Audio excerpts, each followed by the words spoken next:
Hi everyone, welcome to the Shout Out Loud career series. I'm a young producer for Shout Out Loud, and today we're joined by Matt Thompson, who is the head collections curator. It's a privilege to be joined by Matt today. So Matt, for those unfamiliar with the curatorial sector, would you mind briefly explaining what your role entails? It's great to be here, and it's really interesting. The first thing for us to bear in mind is that being a curator can be very different depending on the organization that you're working in. So in some instances, in a small organization, the curator can literally do everything. They know what the collections are, they know why they've got them, why they're significant, where they are, they commission conservation work, they write the labels, sometimes even design the exhibitions in very, very small museums.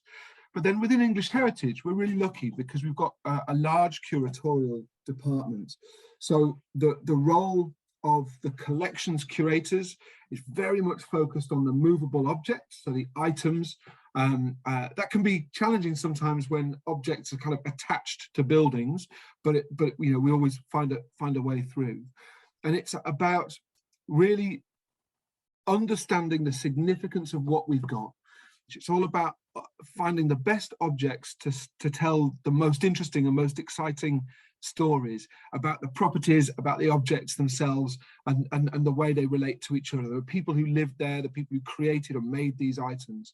And we've got a really good collections conservation team who look after the physical care of those items, as well as colleagues who help lead on exhibitions and what have you. But the kind of intellectual guts, the sort of expert knowledge of the items themselves is very much held within the collections team. And when we think about the kind of variety of collections that we've got, that can be knowledge about fine art, that could be knowledge about social history, or that could be very much archaeological in nature. That's really interesting that you mentioned the idea of knowledge, actually. Would you say that you have to adapt the knowledge that you're giving the audience according to, you know, the times that we're in, and how has this changed maybe over the past 10 years? We need to be really aware of our audiences. There you go. I'll start there. And actually, definitely. The knowledge is great, and we can have the knowledge. There's some big books, those blurred out, but there's some big books full of knowledge behind me, but they might not necessarily be particularly accessible for large numbers of people. You know, they're archaeological reports, they're kind of catalogues of fine art, whatever that might be. So we always have to think about how we communicate, and that's very different in different contexts. You know, so if you're working with young people in, say, secondary school, it's going to be different to if you're working with a special interest group, say, who are particularly keen on furniture history, and they know their history already, so you can talk to them about the finer details, whereas you've got to take a broader brush approach. So it's very, very important. But it's not just about the audience, you also have to think about the medium as well. So if you're face-to-face, I think if you're face-to-face, you have the opportunity to engage more with individuals, and you can perhaps get more complex concepts across because you're able to almost respond to any questions that might come up at the time, or whatever that might be. You can tell if you're losing the crowd, as it were. Whereas if you're writing online or a magazine article, you have to condense things, and you've got to make sure that what you're getting across is very comprehensible. So you have to change it depending on the audience, but also the medium as well, a combination of the two. Just more broadly, are you based at a particular site? I'm a home worker, and I have been since I started, and that's primarily because actually the role is national, and I'm really lucky to have a fantastic team that I work with of curators, documentation specialists, and people who really oversee a lot of the kind of complexity of what we do, especially in terms of loans and legislative processes and what have you.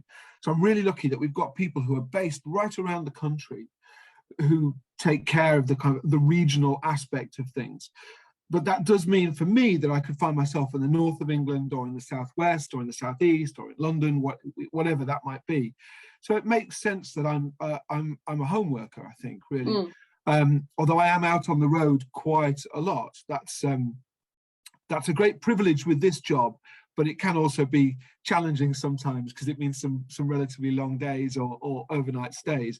But goodness me, you know, I get to see some of the most beautiful places in the country, really, and get to have an insight into those places that it would be hard to do otherwise.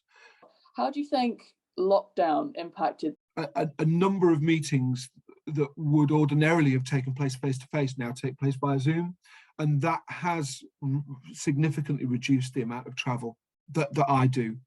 I'd say, but it was a really challenging time, and it really is all credit to the various teams that they managed to adapt so quickly. And like I say, make sacrifices. Those who went on furlough made sacrifices. Those who stayed, they made sacrifices as well. It was a challenging time. And yeah, like I say, hats off to everybody, really. How do you feel these ideas of continuity and change feed into heritage? Which one would you say is more important?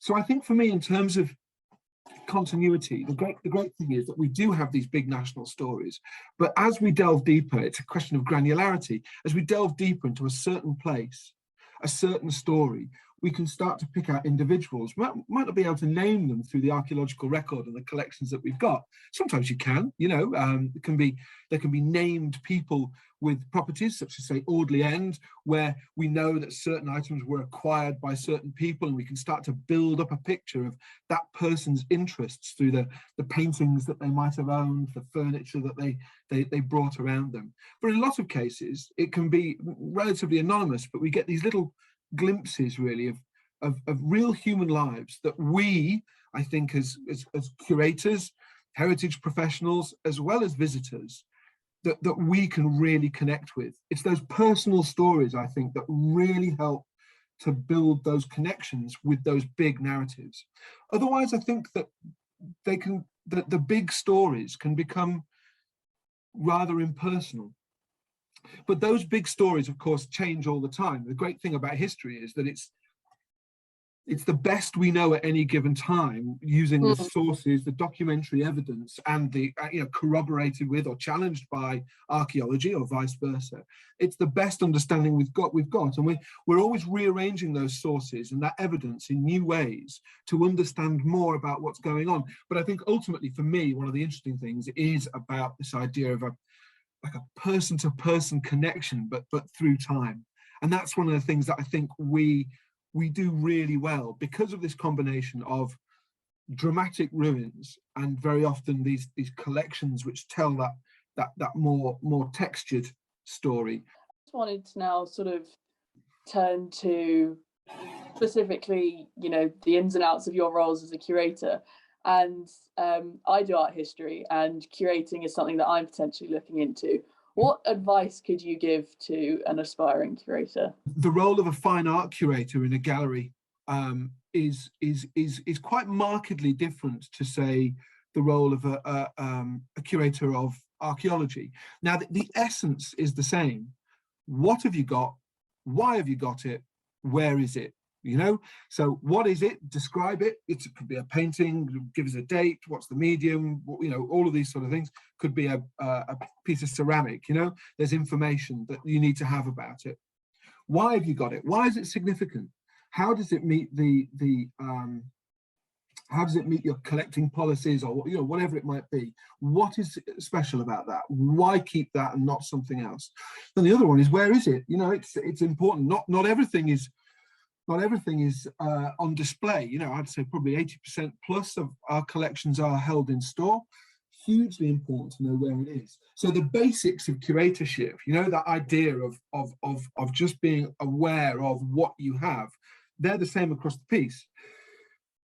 But in terms of the different sort of branches of the discipline, they can vary quite radically.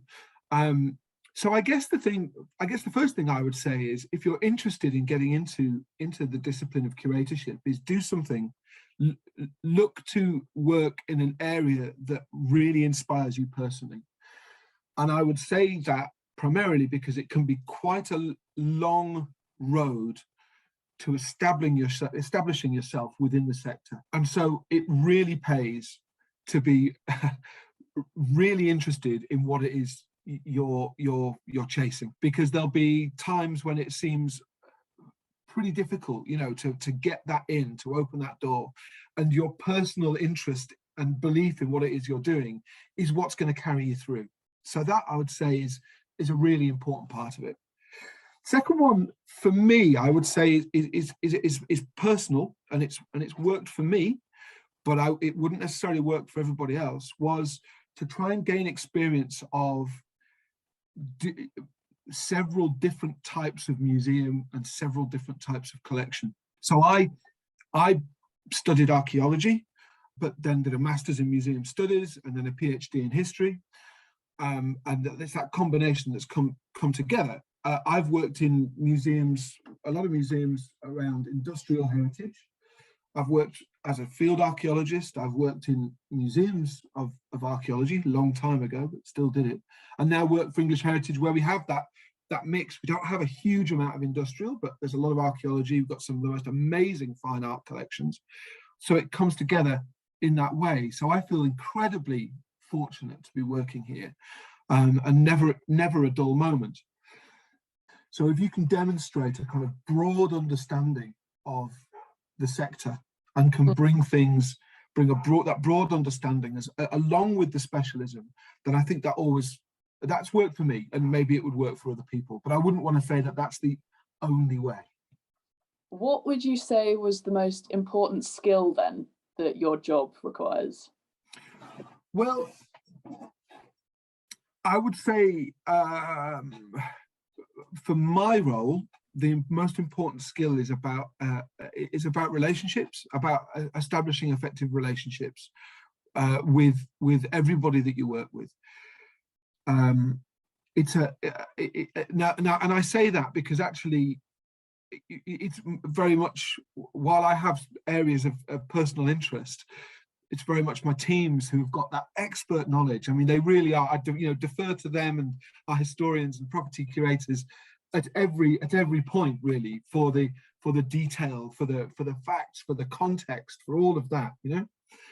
But I'd say within my role, it's about relationships. So it's about understanding that what might be important to me from a professional perspective, or from my team, or from within a project or what have you, that has to sit alongside other priorities, some of which might dovetail quite nicely, others might actually be a bit more challenging. So it's about trying to find the right way forward. So I say relationships and compromise are very often two really important things. Don't forget, we're working with people. Always we're working with people. I know we're working with objects, but of course we have to work with people, and we're communicating what inspires us about these objects to other people. So I think those relationships, that's really important to me.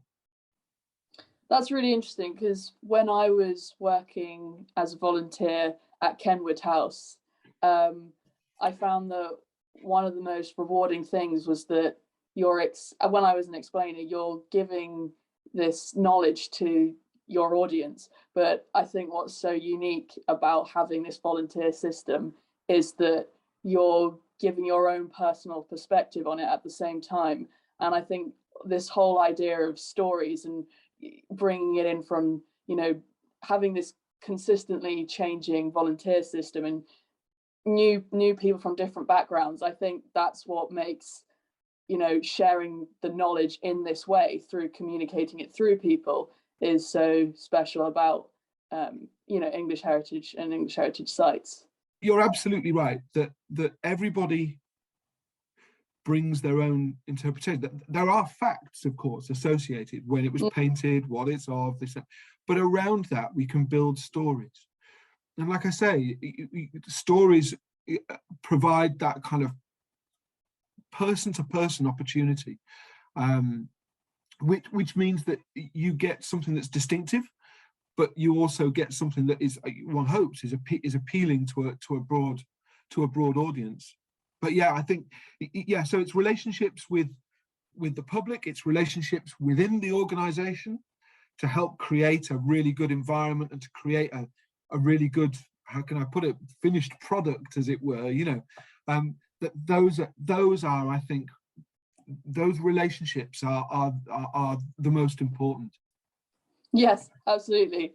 And I just think, you know, this idea of relationships, that's a great note to leave our audience with.